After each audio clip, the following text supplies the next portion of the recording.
Hello, welcome to legal awareness web series. सभी देशवासियों को स्वतंत्रता दिवस की शुभकामनाएं।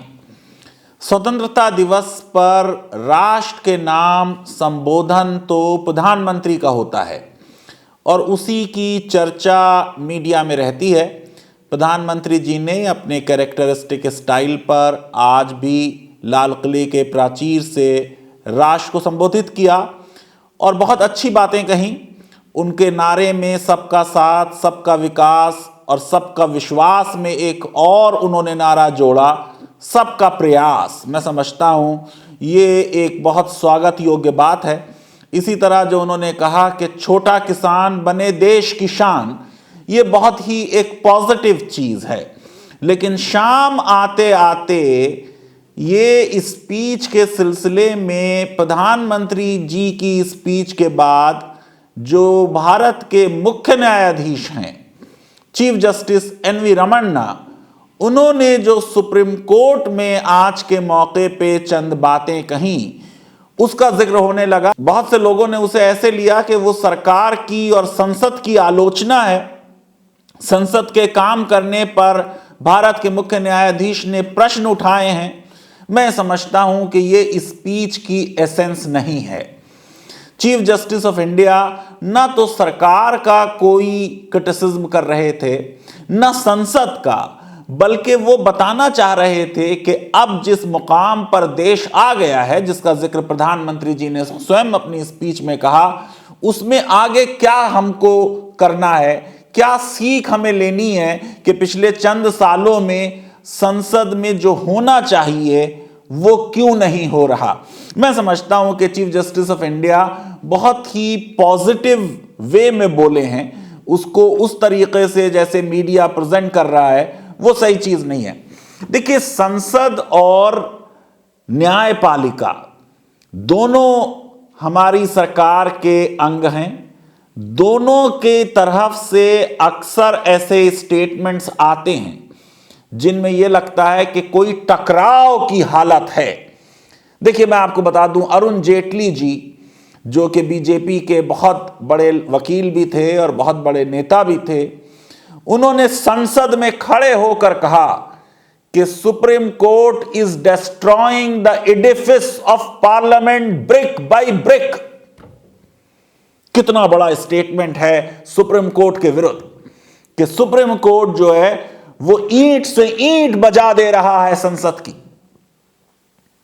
इसी तरह पी शिवशंकर जो कांग्रेस के लॉ मिनिस्टर थे, उन्होंने बार काउंसिल की स्पीच में हैदराबाद में सुप्रीम कोर्ट की कड़े शब्दों में आलोचना की और कहा कि सुप्रीम कोर्ट में ऐसे जजेस हैं जो इलीट को रिप्रेजेंट करते हैं, जिनकी सारी एनर्जी जमींदारों को बचाने के लिए और उनके इंटरेस्ट प्रोटेक्ट करने के लिए है। स्पीच में उन्होंने होम्स अलेक्जेंडर का आर्टिकल कोट किया, जिन्होंने अमेरिका की सुप्रीम कोर्ट के जजेस के बारे में कहा था कि ये क्रिमिनल्स को बचा रहे हैं, ये प्रोटेक्शन दे रहे हैं उन लोगों को, लॉस को स्ट्राइक डाउन कर रहे हैं, संविधान को दोबारा लिख रहे हैं। और उसके बाद शिवशंकर ने यह भी कहा कि सुप्रीम कोर्ट की इस एटीट्यूड की वजह से 20 साल लग गए एग्रेरियन रिफॉर्म्स करने में। और उन्होंने सही कहा कि उसके बाद सरकारों की जो इच्छा शक्ति थी उन रिफॉर्म की, वो भी कम हो गई। जाहिर है कि नेहरू जितने बड़े रिफॉर्मर थे, बाद के प्रधानमंत्री उस रिफॉर्म्स में उतना यकीन नहीं करते थे। प्रीवी पर्सेस का एग्जाम्पल दी कि किस तरीके से सुप्रीम कोर्ट ने उसे स्ट्राइक डाउन किया और कहा कि ये लोग फेरा वायलेटर्स, यानी स्मगलिंग में जो लोग लगे हैं, स्मगलर्स, ब्राइड बर्नर्स, जो बहुओं को जला देते हैं, ऐसे लोगों के लिए सुप्रीम कोर्ट एक स्वर्ग और जन्नत बन गया। तो इतना सख्त क्रिटिसिज्म शिवशंकर ने किया सुप्रीम कोर्ट का, अरुण जेटली ने कहा सुप्रीम कोर्ट का। तो आज की चीफ जस्टिस ऑफ इंडिया की बात को समझना चाहिए कि वो किस कॉन्टेक्स्ट में कह रहे हैं। मैं आपको कॉन्टेक्स्ट बता देता हूं। हम आज लॉ मेकिंग जो संसद का मेन काम है और विधानसभाओं का मेन काम है, उसमें कई राज्यों में बिल 5 मिनट और 7 मिनट में पास हो रहा है। संसद में बिल पर चर्चा और बहस का एवरेज 11, 12, 14 मिनट है। इसका मतलब जो आपका मेन काम है वो आप नहीं करते। चीफ जस्टिस ऑफ इंडिया यही बात कह रहे हैं और मेरी समझ में नहीं आता। यह बात तो सही है कि संसद चलाना और चर्चा होना यह सरकार की जिम्मेदारी है, बिल्कुल सरकार इससे भाग नहीं सकती, लेकिन विपक्ष का भी कुछ रोल है। राफेल के मामले में यह देख चुके हैं कि संसद को रोकना, बहस ना होने देना सरकार के हक में जाता है। पेगासस के मामले में उसी रॉन्ग स्ट्रैटेजी पर विपक्ष रहा। अगर संसद चलेगी, संसद में बहस होगी, तो आप सरकार को घेर सकते हैं, उनसे प्रश्न पूछ सकते हैं। मैं ये समझता हूं कि विपक्ष को भी ये मानना चाहिए कि विपक्ष की सक्सेस इस बात से नहीं देश आंकता है कि उन्होंने संसद की कार्रवाई कितनी रोकी। देश इस बात से आंकता है कि संसद में कितनी बहस हुई, उस बहस में सरकार को कितना कॉर्नर में किया विपक्ष ने। मैं समझता हूं यहां विपक्ष की बहुत बड़ी गलती रही है। अब देखिए, ये जो अभी मानसून सेशन संपन्न हुआ, 20 बिल पास हो गए, बहस नहीं हुई।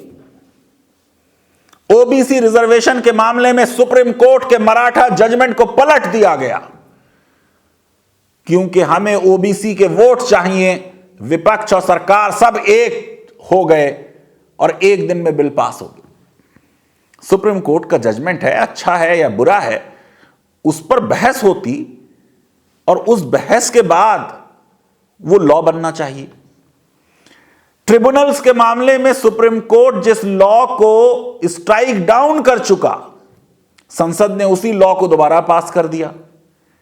आपको याद होगा कि शाहबानों के केस में सुप्रीम कोर्ट के एक जजमेंट को संसद ने पलटा था, कितनी हमने उस पर पॉलिटिक्स की थी। वोडाफोन के केस में भी पलटा गया, जिसको अब फिर संसद ने, मैं समझता हूं, बहुत सही किया कि रेट्रोस्पेक्टिव टैक्स जो है उसको समाप्त कर दिया। 370 जैसा बड़ा मुद्दा आनन फानन में हमने पास किया 5 और 6 अगस्त में। यह संसद की हेल्थ के लिए, पार्लियामेंट्री डेमोक्रेसी के लिए अच्छा नहीं है। जब संसद में सरकार का बहुमत है, अगर बिल पर 5 दिन भी चर्चा होगी तो पास होगा, तो फिर चर्चा से सरकार क्यों भागे? विपक्ष क्या कर सकता है? अल्टीमेटली तो विप का ऐसा वेपन हमारे पास है कि सारे एमपी और एमएलए पार्टी लाइन पर ही वोट करते हैं। मैं समझता हूं कि चीफ जस्टिस एनवी रमन्ना जिस तरफ इशारा कर रहे हैं कि एक तो संसद में बहस बहुत कम हो रही है, फिर बहस का स्तर बहुत गिरा हुआ है। आप देखें जिस तरह की बहस 50 और 60 और 70 और 80 के दशक में हुई, आज वो बहस नहीं हो रही। आज उसमें कंटेंट की कमी है, डिबेट की क्वालिटी में कमी है, और इतनी डिबेट की क्वालिटी कम हो गई कि जब मैं विद्यार्थी था तो यह कहा जाता था यूज पार्लियामेंट्री लैंग्वेज। आज अगर यह कहा जाएगा यूज पार्लियामेंट्री लैंग्वेज तो उसका मतलब होगा गाली गलौच। कुर्सियां फेंकी जा रही हैं, माइक तोड़े जा रहे हैं, हाउस के वेल में आ जा रहे हैं, स्पीकर की रिस्पेक्ट नहीं हो रही है। आप देखिए किस तरीके की बहस इंग्लैंड में होती है। हम उससे कितनी दूर चले गए, जबकि हमने पार्लियामेंट्री डेमोक्रेसी इंग्लैंड से अडॉप्ट की।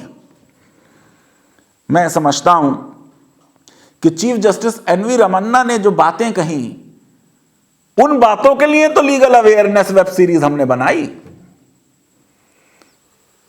लॉ का ऑब्जेक्ट क्या है? पहले तो लॉ बनाने वालों को क्लैरिटी होनी चाहिए। आज ज्यादातर लॉ बनाए जाते हैं पॉलिटिकल आइडियोलॉजी और पॉलिटिक्स और इलेक्टोरल गेन्स के लिए। लॉ जो है न पब्लिक के प्रेशर में बनना चाहिए, न पब्लिक के वोट लेने के लिए बनना चाहिए। जिस वक्त लोकपाल बिल के लिए अन्ना हजारे का मूवमेंट हो रहा था, तब भी मैंने उसका विरोध किया था और मैंने कहा था लॉ क्या होगा, ये जंतर मंतर पर बैठकर उसके किस क्लॉज में क्या लिखा जाए सही से नहीं आ पाएगा। चीफ जस्टिस एनवी रमन्ना ने कहा नहीं, लेकिन मैं कह रहा हूं कि रियल काम स्टैंडिंग कमेटीज में होता है, पार्लियामेंट्री कमेटीज में होता है। ये जो संसद को टीवी पे लाइव दिखाया जाने लगा, इसमें शोर शराबा ज्यादा हो गया है, बात नहीं कम होती, क्योंकि जो शोर मचाता है कैमरा उसकी तरफ कर दिया जाता है। स्टैंडिंग कमेटी क्योंकि टेलीवाइज नहीं होती, वहां अच्छी प्रोसीडिंग्स होती। केंद्र सरकार पर जो सबसे बड़ा इल्जाम है वो ये कि पार्लियामेंट्री स्टैंडिंग कमेटीज को बिल रेफर नहीं होते। हमने पार्लियामेंट्री स्टैंडिंग कमेटीज को डिफंक्ट बना दिया, ये अच्छी चीज नहीं है। अगर बिल सेलेक्ट कमेटी के सामने जाए तो वो इंप्रूव होकर हाउस में आ जाएगा। चीफ जस्टिस एनवी रमन्ना कह रहे हैं लॉ सिंपल होने चाहिए, उनके ऑब्जेक्ट में क्लैरिटी होनी चाहिए और लॉस प्रिडिक्टेबल होने चाहिए। देखिए, कोई भी लॉ बनता है जब उस लॉ की संवैधानिकता को चुनौती दी जाती है तो सुप्रीम कोर्ट या हाई कोर्ट ये प्रिज्यूम करके चलती है कि ये लॉ सही बना है। लॉ बनाने की जिम्मेदारी संसद और विधानसभाओं की है, उन्हीं को अधिकार है लॉ बनाने का। लेकिन लॉ की ड्राफ्टिंग में जो आज लॉ बन रहे हैं, जो 30 साल पहले बनते थे, उनमें अंतर बिल्कुल साफ जाहिर है, क्योंकि हमने लेजिस्लेटिव बिजनेस को सीरियस बिजनेस नहीं बनाया, सियासत बना दिया। हम राजनीति कर रहे हैं कानून बनाने में। इसलिए हमने आज रात में तय किया कि कल ये लॉ पास हो जाए, हम पास कराते हैं,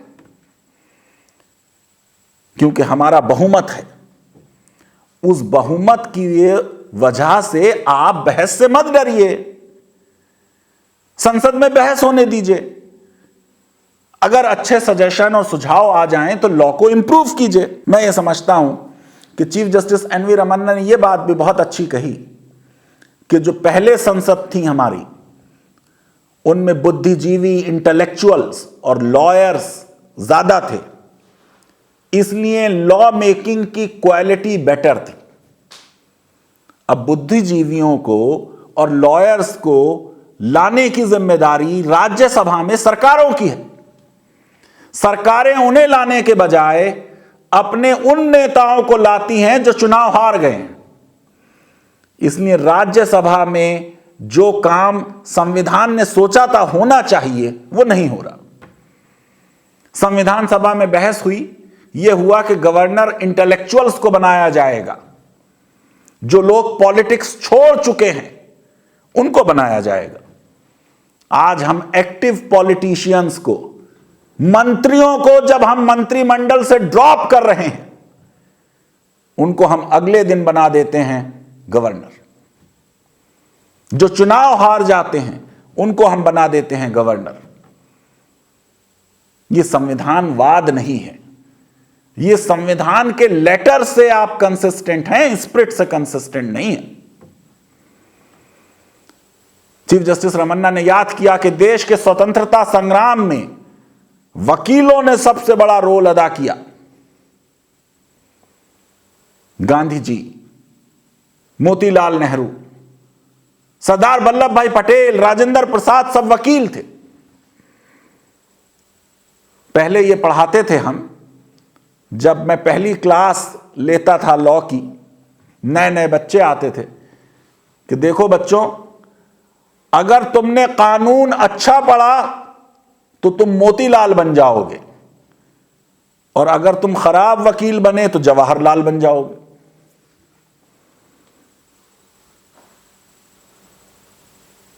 सरदार वल्लभ भाई पटेल बहस कर रहे हैं, एक पर्ची आई, पर्ची को पढ़ा, जेब में रखा, बहस जारी रखी।